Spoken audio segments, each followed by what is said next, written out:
everybody. Thank you so much for coming here today. It's so nice to see so many of you in person. Of course, I'm not surprised that we've got a good turnout for a lunchtime event because we've got the wonderful Michelle with us, and I know that we're all very excited to hear from her. I couldn't be more excited. Michelle is the director of our sister institute at the Australian National University. It's such a pleasure to have you back with us here today. I haven't got my glasses on, the numbers, the words are sort of moving around in front of me, but you all know what we're here to talk about. We're here to think about trying to move beyond fixing the women approaches, to go beyond describing the numbers, not being overly optimistic about progress, and thinking about the missteps that are made on the road to gender equality and how we can overcome them. So we're so glad to have you here with us, Michelle. I'm not going to give a really long-winded introduction. It's perfect. But thank you so much for joining us today. Thanks so much, Rosie. It's so nice to be here and to have a full room. I'm still slightly on Australian time, so I just flew in on the weekend, so it's about bedtime for me at the moment, so bear with me. I hope I can do okay. But yeah, it's a real pleasure to be here. It feels like coming home to your mum's house when you come, for me, coming to our sort of big sister institute as well. So what I'd like to do is talk about the sort of 3 missteps that I think people make when they try and do gender equality. And I think when it comes to gender equality, most people are trying to do the right thing, but it's not always as evidence-based as it should be. And what I often get asked when I give talks or when I write articles and things like that is to say, well, what's the one thing that we should do when we want to achieve gender equality? And I wish I could answer that question, but I usually say, look, if we knew that, if there was just one thing you could do, we would have achieved it already. This wouldn't be a conversation. So what I'm going to do is, instead of focusing on what to do, I'm going to focus on what not to do. Sorry, can we drag a seat in from outside or something? I don't. Yeah. Okay. Yeah. Or yeah, take my seat from out the front. Okay.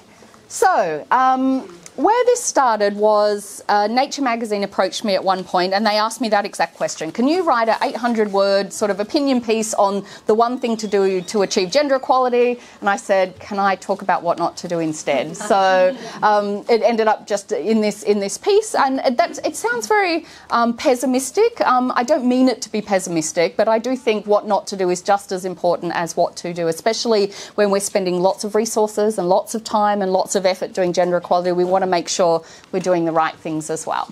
So the 3 missteps that we make, and I'm just going to talk about each of these really shortly, so I'm only going to be talking about 20 minutes or so, and then there'll be heaps of time for question and discussion and we can go into a bit more detail. But the first one is an overemphasis on quantity and on numbers. So often the first thing that we do when we talk about gender equality is people give statistics about the number of women on the boards of directors, or the number of women in parliament, or the number of women in STEM, or the number of women in leadership positions, whatever those numbers are.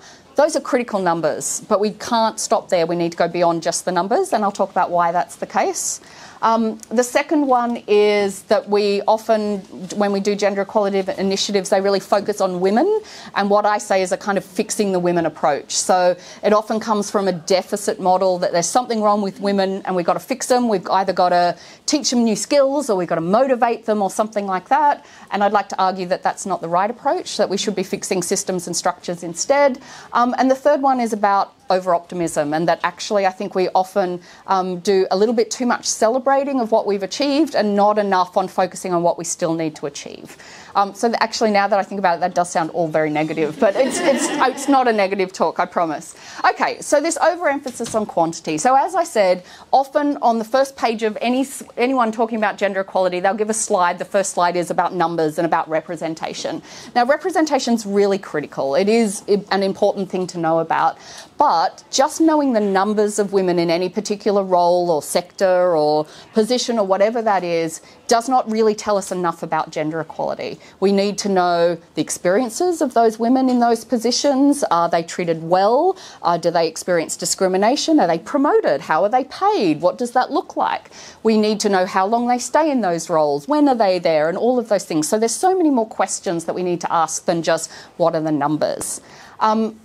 Now, there's a really important reason why I think this is a real misstep that people make as well, and it's part of research that I've been doing for the last 20 years or so, which is research on the glass cliff. So has everyone heard about the glass ceiling before? So everyone's aware of that metaphor, right? So you can't get beyond a certain point in your career, and the idea of the glass metaphor is that it's subtle, right? It's not an obvious barrier that it's there, it's a subtle barrier. So that metaphor's been around for 50 years, I guess, so since the beginning of the 80s.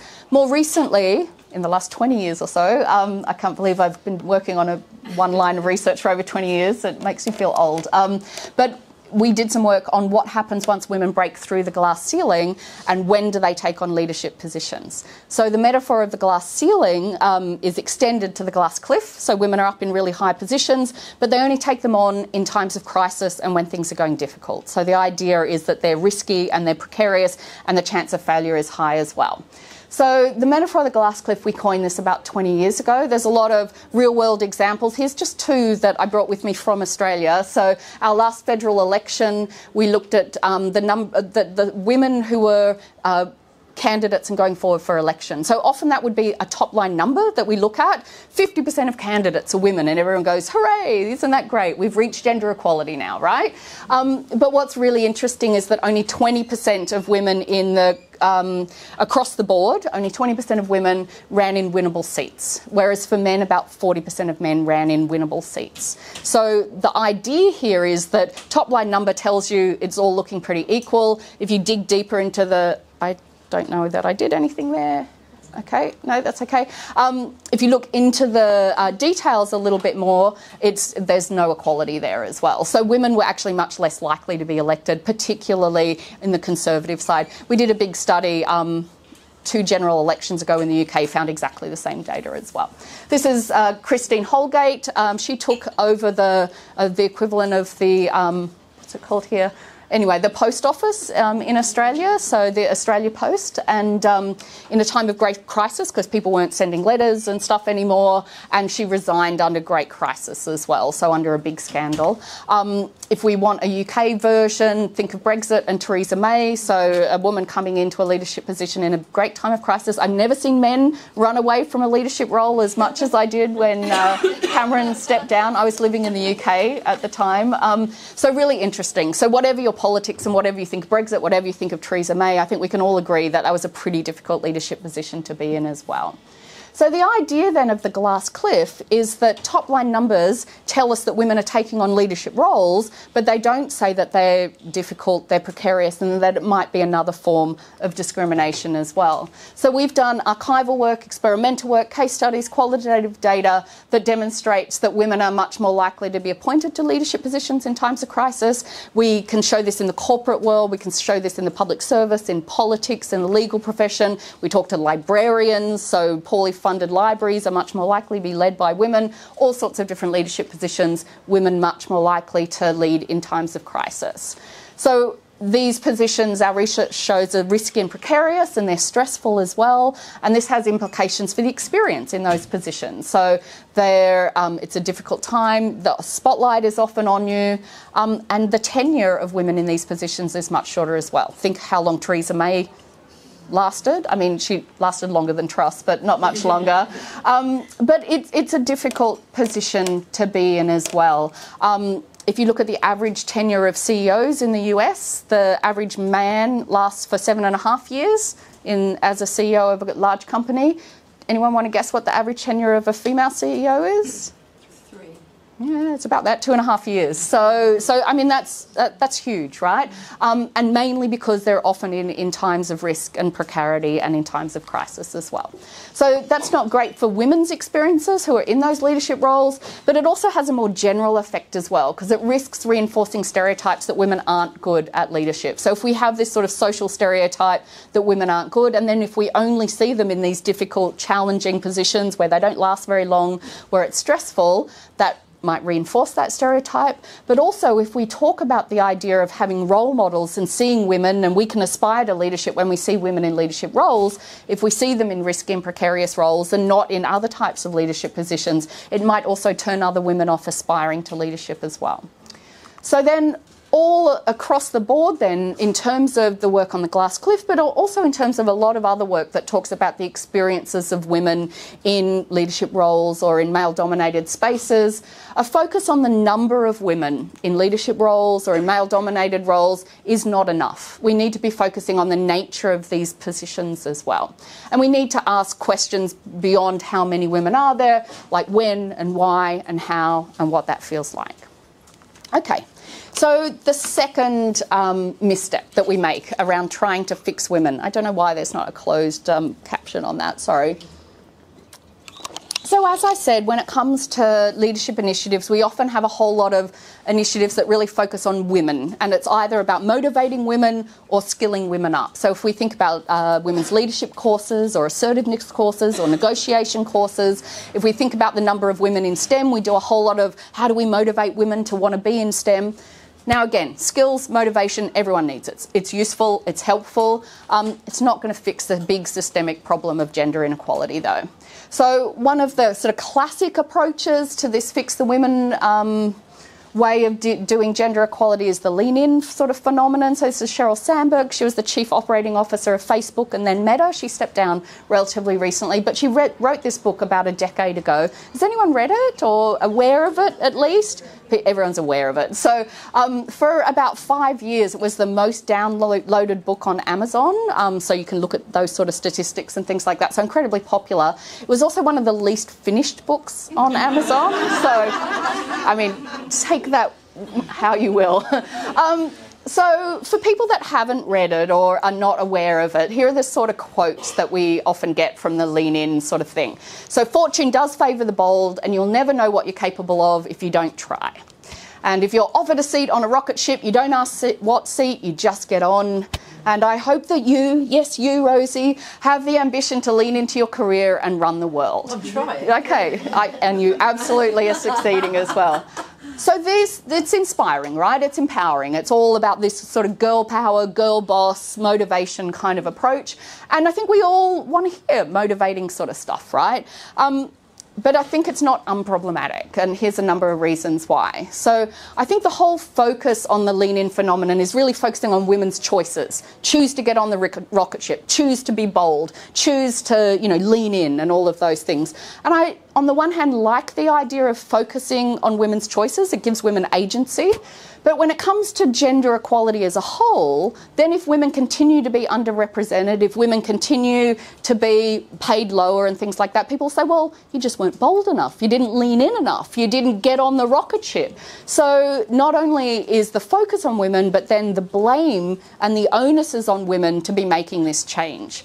And what it does with this big focus on women and women's agency and women's choices is it ignores continuing structural barriers that are there. And we know that those barriers are there, right? The other thing it does is it really promotes individual mobility. So this approach about a big women's leadership course or something like that, you send 15 women along, they all go, great, they're motivated, they're empowered, they're skilled. And then you've got to send another 15 and then another 15 and another 15, and you've got to continue to do that because you haven't changed anything else that's there. The other thing that you're doing is just pushing women in to situations where you say, be bolder, be more confident. But we know that as soon as you go into the workplace and women are bold and confident, they get backlash and resistance and people don't like them very much. Now, we don't need to be liked, it's fine, but it's very hard to have a, ongoing career when you're coming up against that backlash all the time.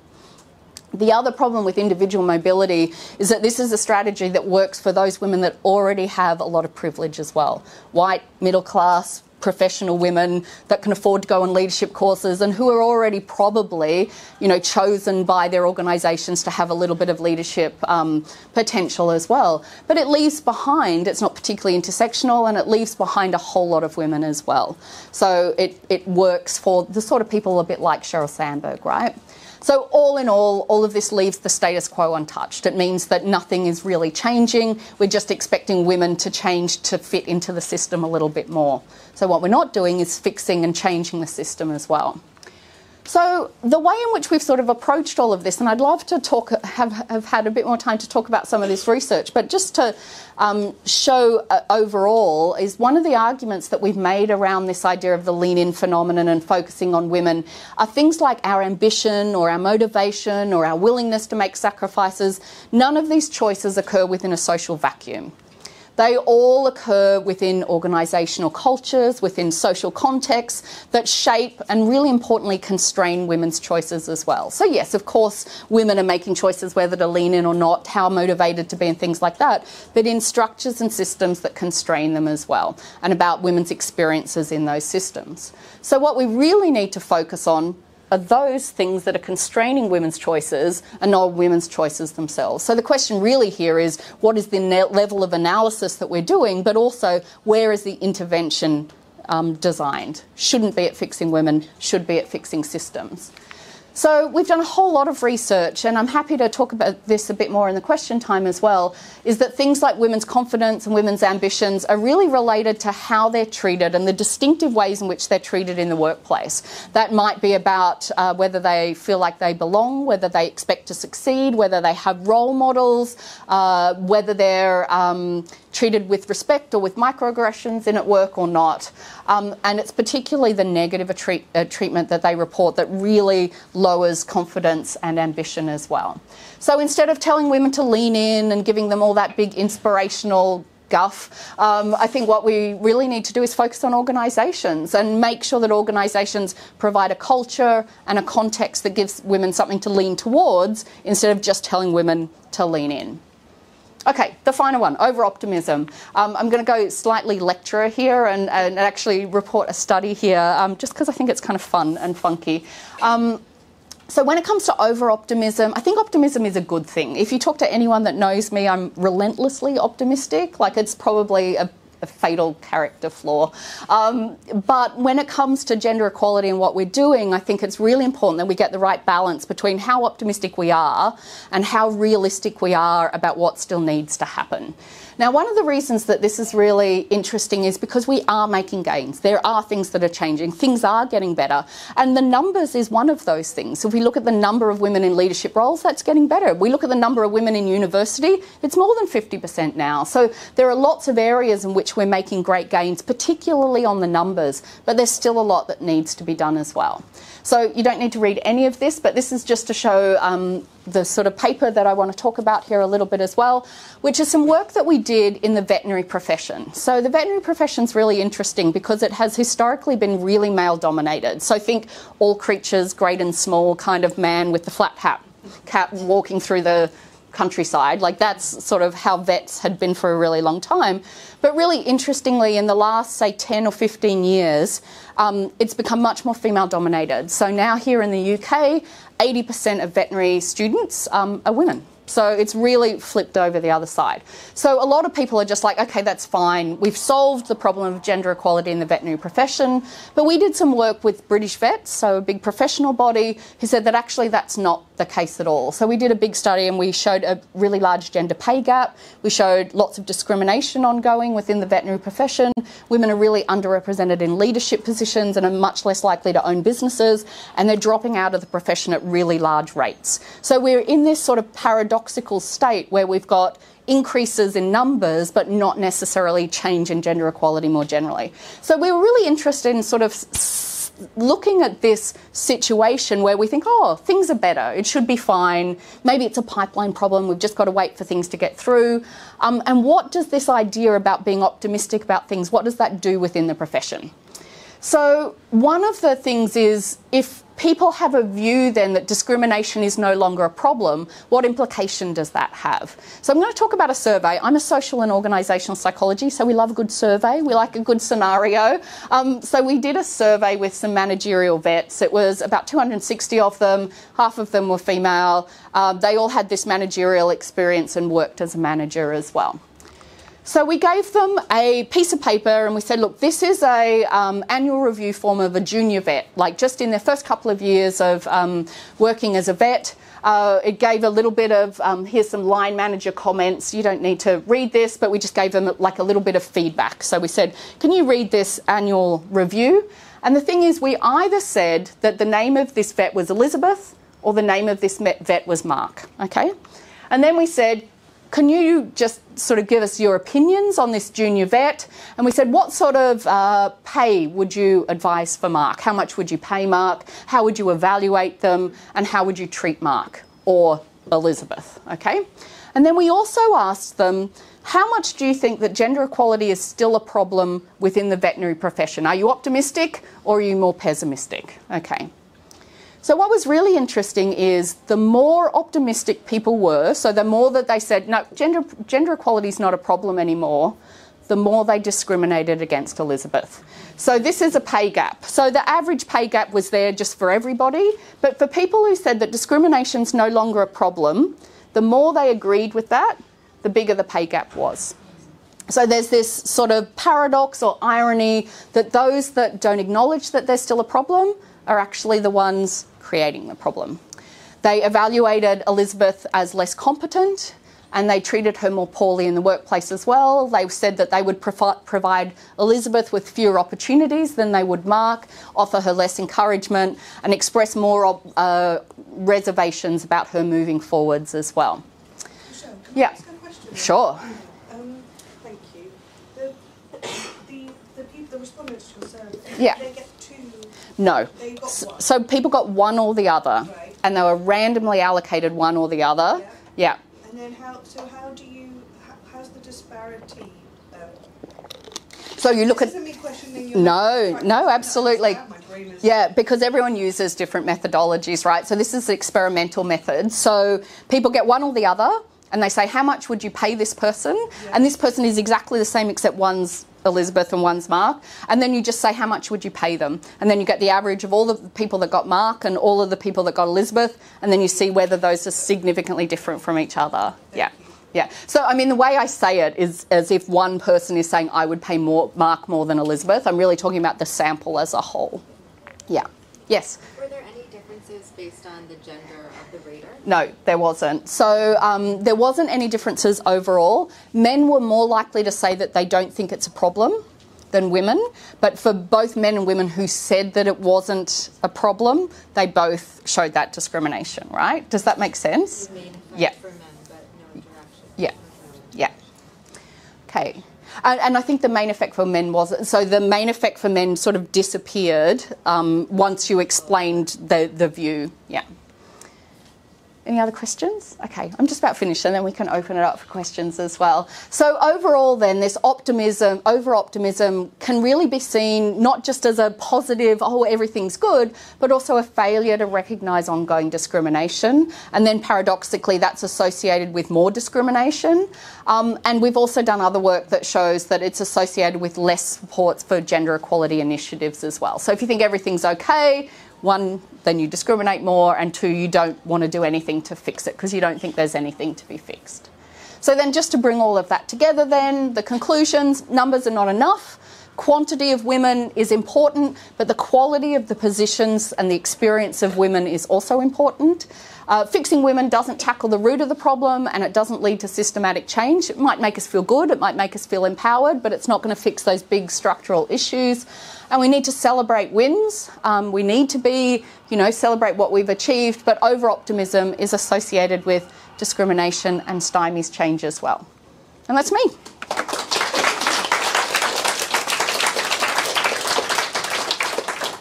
So I think we've got, I know I sort of raced over about 20 years worth of research in 20 minutes, so I'm more than happy to give more details and more examples as well. Thank you so much, Michelle. That was fantastic. I'm Ylva Bex from King's Business School, and I do research in gender equality in financial services. I have lots of questions for you, but I'm not going to ask any. You can take chair's prerogative. So if I could invite you to ask questions to Michelle, and kindly could you give us your name and perhaps your role or the organisation where you're from so we get an idea of who you are as well. That's great. Thank you. Who wants to start? Yes, please. Hi, I'm Stacey Smith. I'm the CEO of Her Center. Hi, can you all hear me? Yeah, it's just for the recording, so that's not going to amplify your voice, but it's going to make the camera hear you. Yes. Yeah. Thank you. I'm Stacey Smith. I'm the CEO of Her Centre. We're a small women's charity based in southeast London. So we're women only.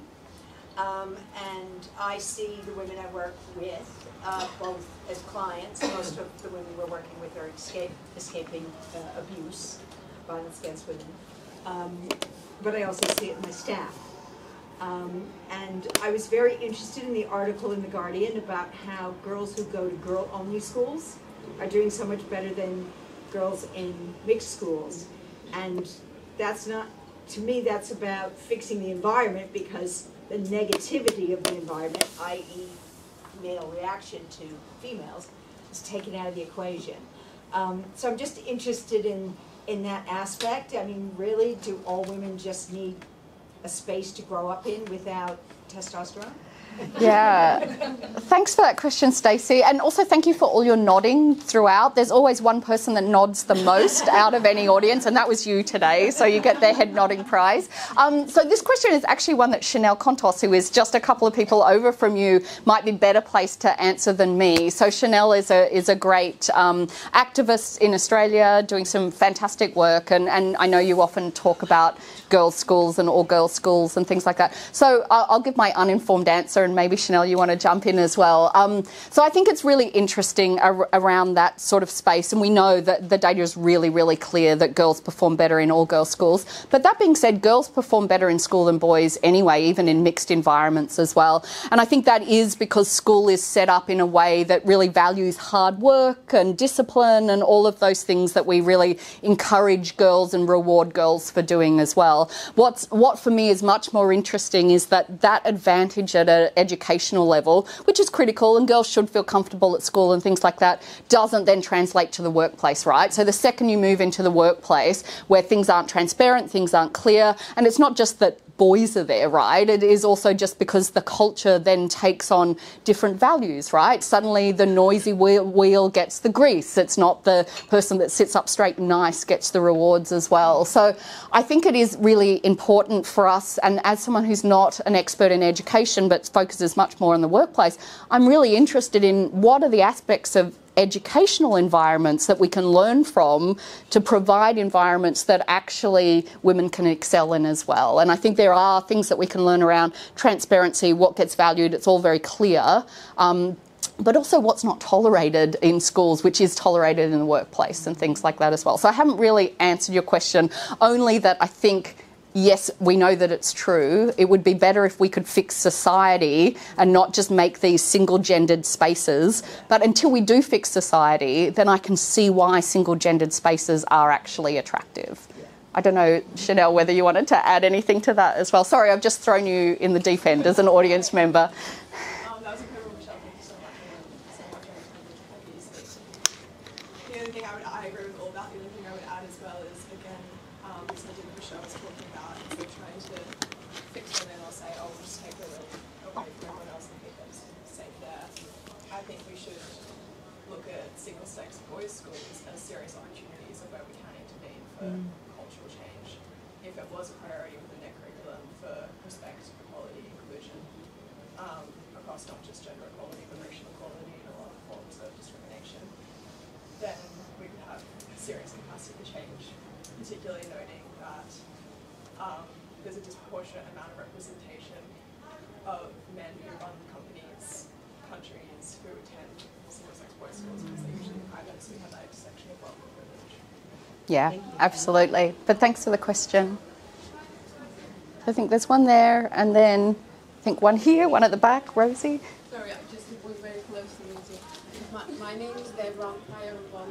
I'm a research fellow in Portsmouth University, and I'm working as part of this Horizon project. We have like 6 partners, and it is called Women's and Girls Empowerment, Inclusion, and Leadership. And then we did this literature review, and then more than 250 studies we looked at and looked for better practices in the workplace.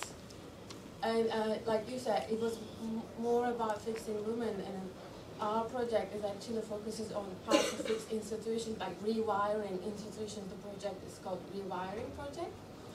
And in the end, like we created this toolkit for companies, like step by step how to create measures for women, but at the same time use those measures to transform the gender culture in the workplace. Even if it's called gender neutral, it is gender blind, and then that also affects women. So I just wanted to share our project, and it was so interesting to hear your research as well. And I'm curious how many people you managed to attract to answer the survey, because that's something I'm having trouble with at the moment.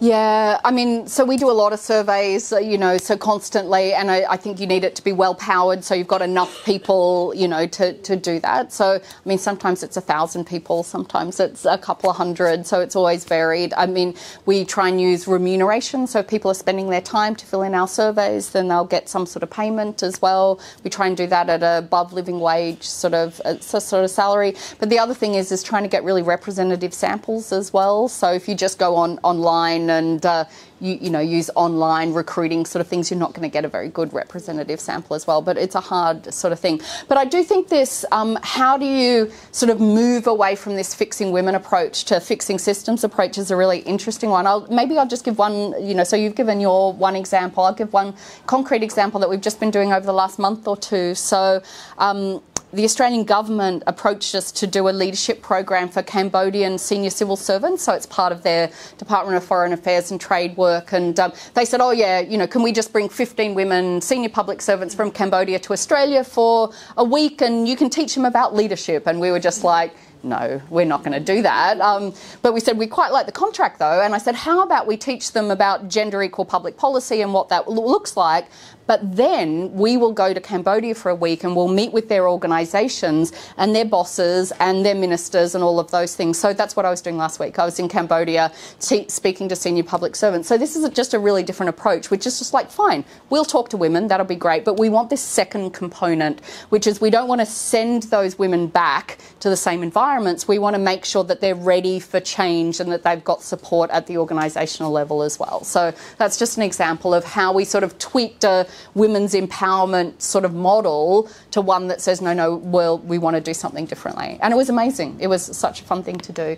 I think there was one question here. Hello, I'm Louise and I'm a senior new business associate at Commodities Group UK. I just wanted to ask about the research that you carried out, if any of it kind of touched on intersectionality in gender. Yeah, I think that's a really good question. So at Dual, at ANU, we've got 3 principles by which we do all of our research and all of our translation of research into policy and practice. So one is make it evidence-based, the second is don't fix women, and the third is intersectionality at the core of everything that we do. So I spoke a little bit about how I thought a lot of women's initiatives weren't intersectional, that they really focused towards white, middle-class, privileged or privileged professional women and those sorts of things. So I've had a couple of PhD students that have done their PhDs on intersectionality in the gender equality space. So one was really looking at the ways in which black and minority ethnic women or women of colour had that experience in the workplace, and that a lot of the initiatives aren't focused on doing the things that they want. So one of the big things that a lot of women's empowerment sort of work does is teach women to be bolder and stronger, and the feedback from black women are just like, no, we're been told we're too bold, right? Like, don't tell us to be bolder, like that's outrageous. And that's really just saying that the stereotypes of different women are completely different. I had another student in the Netherlands, she's just got her Viva coming up in 2 weeks' time, and she's done a whole lot of stuff about how appealing women's leadership initiatives are for women of colour, and they're not particularly appealing. So they're often led by women, white women, you know, they often focus on different stereotypes and roles and those sorts of things. So, yeah, I think intersectionality is really critical. So part of that is understanding the different barriers that different groups of women face, and that when you're trying to fix women, which women are you trying to fix and what are you going to do there as well. But also just what is appealing and what are the sorts of the different ways in which that wants to be approached. One of my PhD students that did this work actually had a massive critique of diversity, equality and inclusion more generally, and she used to always say, I don't want to be included in your little dinner party, I just want to be respected and get on with my work, right? So even a lot of the whole rhetoric around diversity and inclusion is is a little bit condescending, and there's a little bit of ownership over who actually owns the space and allows people in and doesn't allow people in. So I do actually think we have a lot of work to do in this space for it to be truly inclusive, and I use that word in the inclusive sort of thing because I actually don't think it is. I think there's a lot of barriers that are there. I don't know whether that answers your question. Thanks.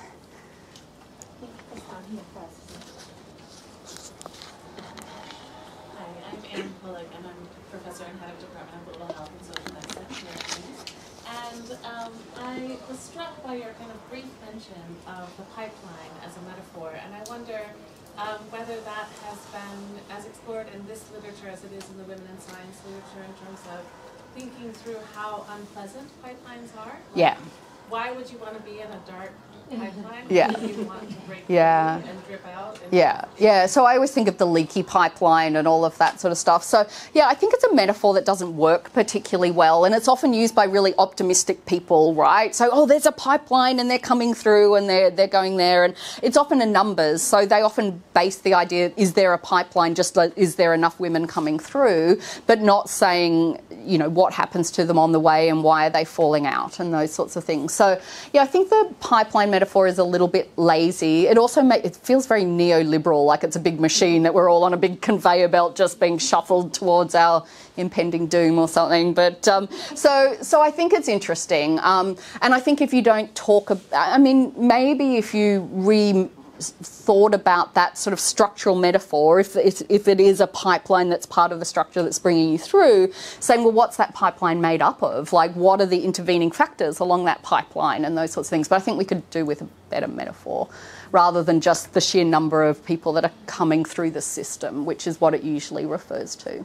Well, and I think also it suggests that it's dark and Yeah. women can't see anything. Yeah. They're just moving forward mindlessly. There's Yeah. molecules that are propelled. Yeah. You know, and they feel like along the way. I mean, there's so many metaphors out there. I mean, a lot of them are sporting metaphors, right? The level playing field and all of those sorts of things. I've got a colleague of mine in the US. She wrote a book about the labyrinth, like I think she even called it the glass labyrinth. Maybe it was just the labyrinth, but you know that it's actually not one straight pipeline, but it's actually a maze that you've got to sort of go through. And there's lots of choices where you can turn at different points, but there's structural barriers all along the way, and there's dead ends, and there's whatever minotaur at the middle or something. I don't know. Yeah. Hi. Oh, sorry. I'm Emily Aisley. I lead a behavioral finance group at BlackRock Asset Management. Thank you for that presentation. Thanks. Loved it. I was wondering if you could say a little bit more about the structural barriers in organizations. Yeah. It's just a nebulous concept. Yes. So it is it's just one more metaphor to add to it. So, I mean, I guess when I say structural, so we often say that, you know, you can try and fix things at an individual level, so intervene and teach people new skills and stuff. When I say structural, I just mean the way that an organisation is set up. So that might be about their policies and practice, it might be about their culture, it might be about the norms and those sorts of things. And that also, obviously, organisations have that, but then society has that as a whole. So organisations sit within, and they might sit within a sector as a whole within an organisation. So I guess it's both the formal and the informal ways in which an organisation is set up. So that could be about, is there good paternity leave, or, you know, is there good flexible working and things like that? That creates some of it. But it could also be about who gets promoted or who is valued or who gets the good assignments and things like that. It could be about how people talk and network and the social networks within that. So when I say the structural elements, it's everything else that is sort of there as the backdrop to all of that. Now, some of those things might be formalised and we can see them in terms of they might be in the gender equality plan, about all of those things, but a lot of them are unspoken and unsaid. Any recommendations around the promotions policy? Yes. Yeah, I mean, yes. So in how that can be both good or bad, or what we could do to improve those, yeah. So I think transparency is really critical. So it's a little bit about this question about why is it that girls really excel at school, for example, and that's because the criteria is often really straightforward, right? It's really obvious. You either get a 10 or a 9 or an A or a B or whatever. You know, there's clear criteria. When it comes to promotions, there aren't always as clear criteria, or they are, but people interpret them really messily. I mean, everyone sat on an appointment panel and things like that, and there's no objectivity to that. It's really subjective. So part of that is if you can bring as much objectivity into selection criteria for promotion as possible, it's really sort of critical. The other one is that often people, you know, you wait and you can put yourself forward to promotion or talk to your boss if you want to be promoted. The other thing is to be much more proactive about that and have a promotion conversation with every single individual and not just wait for individuals to come to you, because we know that men are bolder than women, partly because women get knocked back a lot, and partly because, you know, they're not encouraged to be bold. That being said, that doesn't always work. So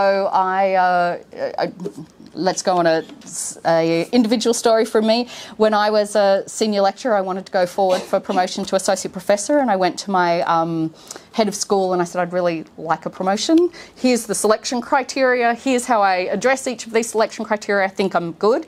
And he looked at it and he said, oh yeah, Michelle, you are really, like, you definitely meet all of that selection criteria. And he said, but, you know, if I was you, I'd wait another year. And I said, okay, like, why do you think that is? And he said, because you're one of my happiest little workers. Like, I mean, he may as well just patted me on the head, right? And he said, and if you didn't get promoted, then you might be sad. And I wouldn't want you to be sad. Were you really angry and did you kick him? So I went totally over his head and I went to the dean and I got promoted. But it was outrageous, right? And I think he absolutely thought that he was doing the best thing for me and that my emotional well-being, based on whether I was happy or sad, was more important than my salary, than my career progression, than my job satisfaction and all of those sorts of things. So don't do that. Like, yeah, don't do that.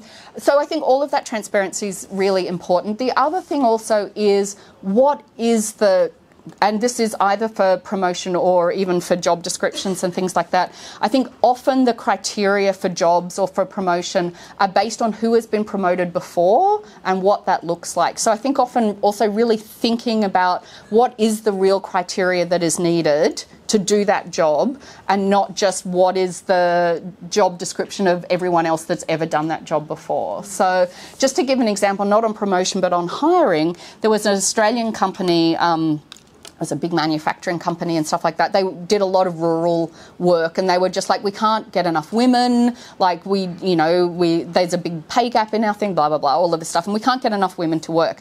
And they looked at their selection criteria, particularly for jobs in their warehouse and stuff like that. And the first job on the criteria on the job description was must have a forklift license, right? And no women had forklift licenses. And then someone said to them, do they need to have them beforehand or could you teach them how to drive a forklift? And they said, oh, we could teach them. So they just took that criteria off. All of these women applied. They taught them how to, like in 2 weeks, you can teach someone to drive a forklift. And all of a sudden they've got 50-50 in their warehouse. So, I mean, I know that's a really trite sort of example, but it's just like they never thought to take that off the criteria. And you could say to women, you know, you could go out into society and say, okay, we're going to teach women to drive forklifts. Or you could just say, no, let's just review this policy and then people that want that job will teach everyone how to do it, both men and women. So, and then that's not just an issue for women. I mean, that's probably an issue, an intersecting issue for all sorts of different underrepresented groups, right? Yeah. So I'm not sure whether I answered your question. So. Hello, Joe from Commonwealth Parliamentary Association. Just a quick question. So we see a lot, for example, a lot of Commonwealth legislatures, their aim is more women, 50%, 30% quota, etc. Yeah. But I think exactly how you said is about how they're treated, kind of what's the number of women that are backbenchers, what's the number of women that are chairs, etc. Yeah. Even as small as how often do they get to speak on the chamber floor? Yeah. So when kind of approaching the parliaments, when trying to shift them away from a more kind of, you know, quantitative kind of benchmark, so to speak, what would be kind of creative ways of doing that? Yeah, get me in, I'll have a chat to them. Yeah,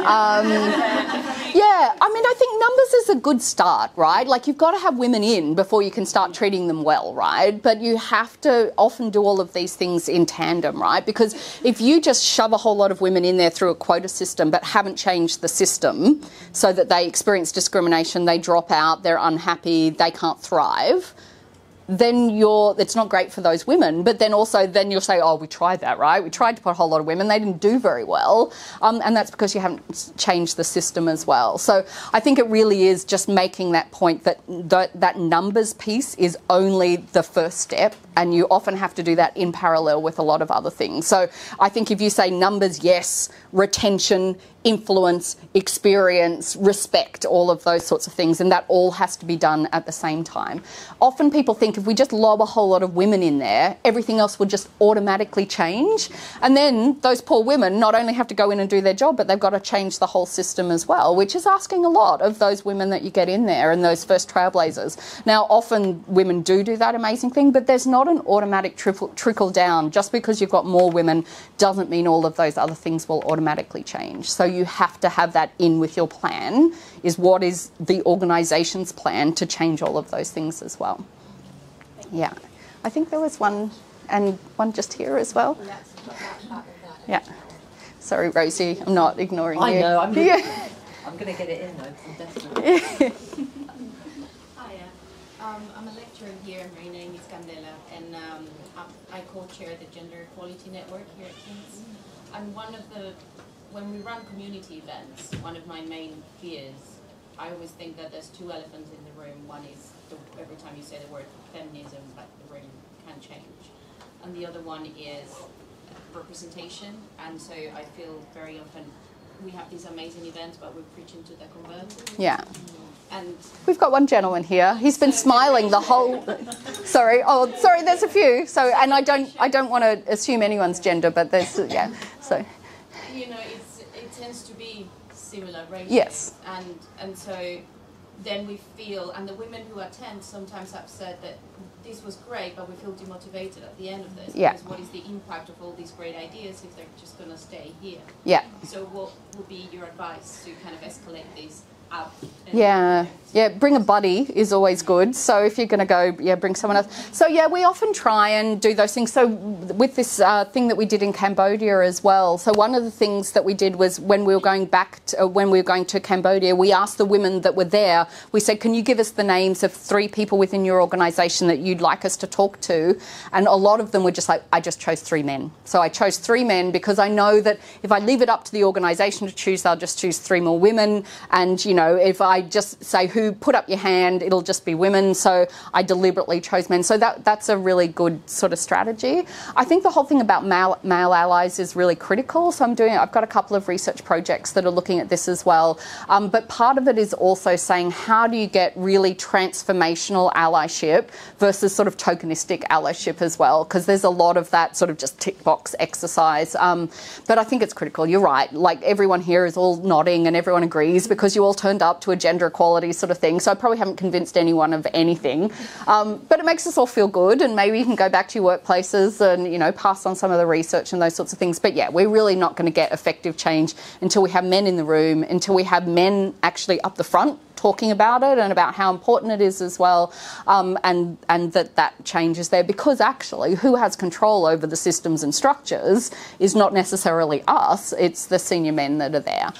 We've also done research that shows really clearly that if men are giving the message, it really convinces other men that it's important. I can gab on all I want and men will just go, oh yeah, of course you're going to say that, right? Like that's just to your own benefit. If men say exactly the same thing, men find it much more persuasive as well. So it is really important to have male allies as well. The one thing I would say, the work that I've done on the Glass Cliff was with a male colleague of mine, and it's really interesting. So we often talk about, and we both talk about it in public sort of spaces, and he gets a very different reaction than when I talk about it as well. So yeah, so it's interesting.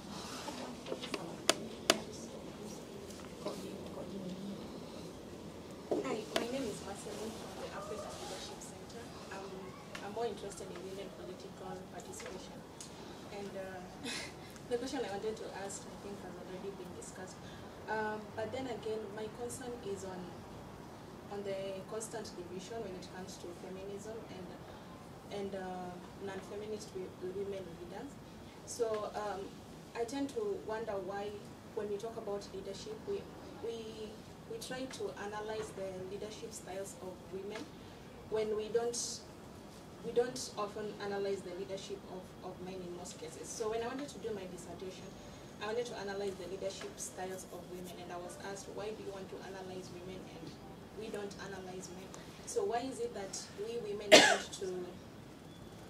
tend to put a lot of energy on our own progress as compared to the standards that we set for men? Yeah, I think that's really interesting. So I would say that a lot of that is just about androcentrism, right? So men are seen as the standard and women are the effect to be explained, right? So men's leadership is just leadership and then women's leadership is something else. It's like even the concept of women leaders, right? So that term, I know it's the appropriate term in lots of ways, but I hate it because no one ever says men leaders, right? Like no one says men leaders. And secondly, it's just using women as, anyway. So, but then what other, you could say women in leadership and stuff. So I guess the thing is that men's leadership doesn't need to be analysed because it just is. And because we're deviant or different or not standard, then we have to explain ours as well. I mean, the other thing that I would say is that actually when it comes to, say, politics and things like that, if you look at the work, female leaders as a whole do not necessarily create a feminist agenda, right? So if we're talking about moving things forwards in terms of things being better for all women, you're much better off to have a feminist man in a leadership or a political role than perhaps a woman that doesn't have that sort of leaning agenda as well. So I think when we look at these things, yes, it's good to have women's representation, but it's also more important to have feminist representation, and that might be men or women or, non-binary folks as well. Yeah. I've been dying to ask you I'm this, sorry, Rosie. Because I really want to know what you think, 'cause it's something I've been cogitating on a lot. But I think there's several points made around the room, and including this one about men. And we had the conversation about single-sex schools. My girls are in a state single-sex school, and I looked at the research, but we know that the single-sex boys' schools are worse for boys. There have been conversations about men falling behind. I think 57% of university students in the UK are now women. We talked about veterinary vets being 80% women. And I don't know if this is a fourth misstep or if it's part of the fixing the women misstep. I'm really concerned that the reason that we are so dominated by women in these conversations is that we're failing to communicate that gender equality is also important for men.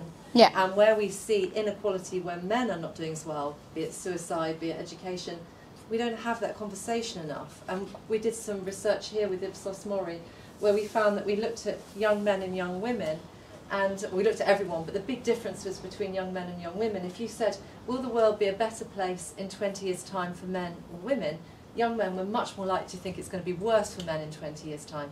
Young women, it's going to be worse for women. And how do we bring that together? Is it another misstep, or is it just part of the fixing the women? Yeah, I think it actually brings together almost all of them, right? Because it seems that it puts numbers at the top of it, thinking, well, if we've got numbers, then it's okay. It's a fixing the women approach, and it's about how optimistic we are. So it's almost like you've encapsulated all three of the missteps in one massive misstep. So I think it's interesting. So I think it's interesting. I mean, so I've done a fair bit of work in the space of men's attitudes towards gender equality and things like that. And with a colleague, I just met with her yesterday actually. She has a survey, or a sort of survey mechanism called the Belief in Sexism Shift, which is this idea that we're shifting from that sexism is now anti-men rather than anti-women. And there's a lot of particularly young men that have this attitude that they feel that they're discriminated against and those sorts of things. Now, what's interesting about that is then what that is attributed to. So that is often attributed to change and to feminism. So feminism is castrating us all and leading to all of those sorts of things. But really, it's not feminism that causes all of the negative things that men experience, but it's part of the patriarchy, right? Like, it's about how men are supposed to be and those sorts of things. So I think what's interesting is not the failure to recognise that men also have areas in which they're disadvantaged, but what is used to explain that as well. So I actually think that those sorts of findings or statistics are often weaponised against feminism and change, when really they should be used as examples for why we need to continue to have change, right? So men's increasing rates of suicide are not because of horrible feminists, but because of toxic masculinity and the way in which men are not allowed to seek help or be vulnerable and those sorts of things, which are exactly the sorts of things that we're trying to change as feminists. business. So I think it's really interesting to really dig deep into that and the attributions about it. But yeah, I think we should be communicating gender equality and talking about gender equality in ways that it benefits everybody. We know that when you frame it in that way, that men are much more likely to be on board. That being said, I don't think that we need to make everything palatable for everyone.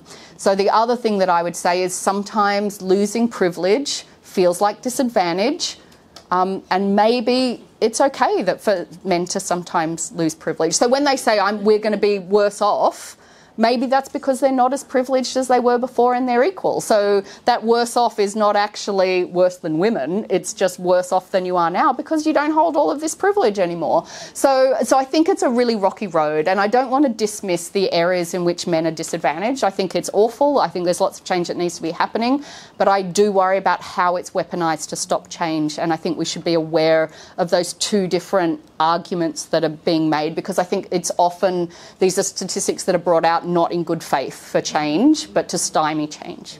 Yeah. Thank you so much. It's been fascinating. My name is Laura Frost. I work at PCG. I'm Associate Director. At that company we have very poor representation of senior women, and I'm actually about to start advanced leadership training for women. So, and we've asked to read the yes. focuses. So that's very interesting that you bring that up. Yeah. Anything that brings to the table on my leadership training? Yeah. Yeah, I mean, so I don't want you to take this to then say, oh, this whole leadership sort of thing is going to be terrible. I mean, actually, I think for an individual, any individual, leadership training and skills is beneficial. I guess I just mean that as a mechanism for change to achieve gender equality more broadly, that's not going to work. So for individuals, fantastic. I mean, I do think that in those leadership initiatives and those sorts of things, one of the most important things that comes out of it is the cohort of women that you go through with, because that's actually a network of people that you can work with. It's a safe space in which you can talk about these sorts of things. There's a sense of solidarity and sisterhood, and for me that's almost one of the most important things that comes out of those initiatives.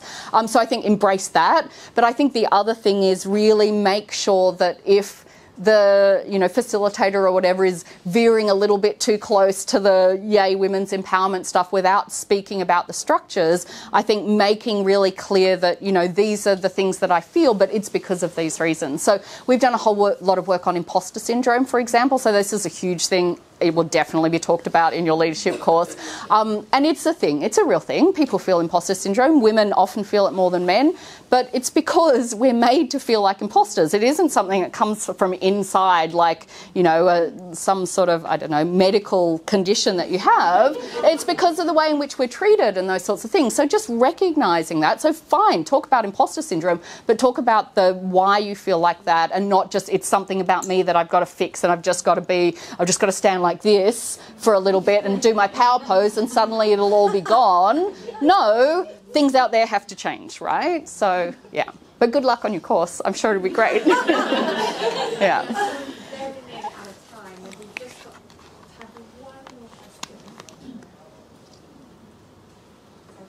I'll be quick, and I think it's slightly controversial. So my name is Francisca, and I work in financial bank. I'm responsible for global clients director. So a lot of these organizations tend to be organized by networks and allies, and I avoid it like the plague because I think it's a massive distraction of what we're trying to achieve.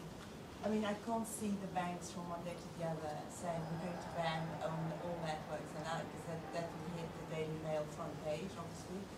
But I don't believe at all in that, because what happens if just recently the global leader came to London, and the best picture to have on the internet is the global leader in the women's network coffee morning, and I don't think we'll get change like that.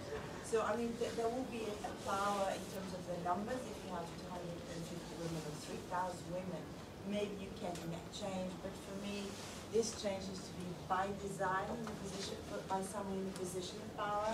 It's when you're negotiating bonuses, when you're doing promotions, when you're doing the hiring.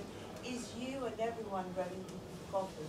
but there's the network seems to be here to stay, and I don't think they're beneficial. Yeah, I think it's a really interesting one. I haven't done work on this, but I think any network or any group or any initiative could either have teeth or not have teeth. So I think it's also about how you design it. So, and I think it also depends on levels of representation, right? So if you're within a team that has no women in it, then actually maybe being part of a network where you do get a chance to talk to other women could be useful. But if it is just a tick box exercise where you have cupcakes on a Tuesday, I'm not saying this is what yours is, but you know, it could be absolutely very tokenistic. If it's something that you can actually get together, make recommendations for change, have an impact on the gender equality strategy. I think also there's a whole lot of, you know, queer networks and those sorts of things, providing safe spaces for people where they feel like they can do things. But partly it's also about how you use it in those sorts of things. So can they be a distraction? I think they probably can. Could they be properly embedded in a system where it gives people voice and gives people solidarity? I think it could. I think it's not necessarily the case, and I think you have to put some effort and design for it to have an impact. But even the thing about saying if you're negotiating for salary, the biggest empowerment to negotiate for your salary is actually knowing what everyone else makes, right? Like that's the one thing that will empower you. And if your network gives you a chance to talk to other people to do that, then that's useful. But actually a whole network of women is not particularly useful if everyone's underpaid. You need to be talking to your male colleagues and those sorts of things as well. So I think it just depends a little bit. So I wouldn't say they're always hopeless, and I wouldn't say they're always good either. I think you have to make them effective. Yeah. So unfortunately, that brings our question session to an end. Michelle, you've been absolutely fantastic.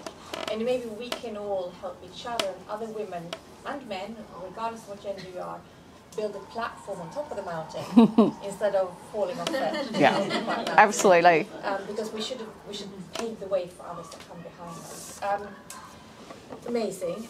We have a networking now for 20 minutes or so, half an hour. So please continue asking Michelle questions, but give her a chance to have a little sip of water or something as well. It's all good. She must be exhausted by now. So thank you so much, Michelle. Thank you, Sharon.